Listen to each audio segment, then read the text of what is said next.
ಇಲ್ಲಾಂದ್ರೆ ಆ ಕಡೆ ಹಿಂಗೆ ಒಳಗೆ ಮಾಡಿ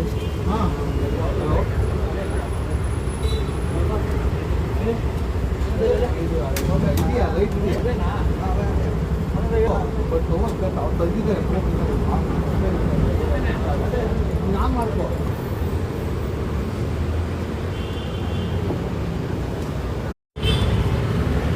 ನಿಂತ್ಕೊಂಡ್ರೆ ನನಗೆ ಗೆಪ್ತಿಗೆ ಬರೋದು ನಮ್ ಲೈನ್ ಮ್ಯಾನ್ ಸಿದ್ದಪ್ಪ. ಈ ಕರೆಂಟು ಬರೀ ಕರೆಂಟ್ ಅಲ್ಲ, ಕರೆಂಟ್ ಅಮ್ಮ ಅನ್ನೋ ದೇವ್ರು ಅಂತ ತೋರಿಸ್ಕೊಟ್ ಗುರು. ಅಂತ ಗುರುಗೆ ಏನಾದ್ರು ಕೊಡ್ಬೇಕು ಅನ್ಕೊಳ್ತಿದ್ದಾಗ್ಲೆ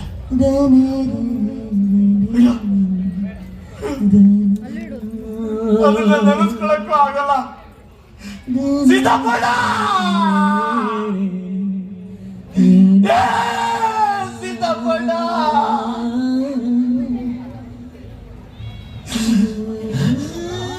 ನೀನು ಮಲಗಿರೋ ಚಟ್ಟದ ಗಡ ಭುಜ ಓದ್ತಾ ಇದ್ದಾಗ ನೀನೇ ನನ್ನ ನೆಗಲ ಮೇಲೆ ಕೈ ಹಾಕೊಂಡು ಹೋಗ್ತಿರೋದು ಗೆಪ್ತಿಗೆ ಬರ್ತಿತ್ತು ಕಣ. ಆ ಸುಡುಗಾಡು ಬೊಂಬು ಕುಯ್ಗುಟ್ಕೊಂಡು ಕಿರುಗುಟ್ಕೊಂಡು ನಿನ್ನ ಮಾತೆ ಕುಯ್ಗುಡ್ತಿದೆ ಕಣ. ಲೇ ತಮ್ಮ, ಈ ಜನ ಒಂದಷ್ಟು ಕರೆಂಟ್ ಹೊತ್ತು ಹೋದ್ರೆ ಮನೇಲಿ ಟಿವಿ ಇಲ್ಲ, ಫ್ಯಾನ್ ಇಲ್ಲ, ಲೈಟ್ ಇಲ್ಲ ಅಂತ ಕರೆಂಟ್ ಬರೋವರೆಗೂ ಲೈನ್ ಮೆನ್ಗಳಿಗೆ ಹಿಡಿ ಶಾಪ ಆಗ್ತಿರ್ತಾರೆ.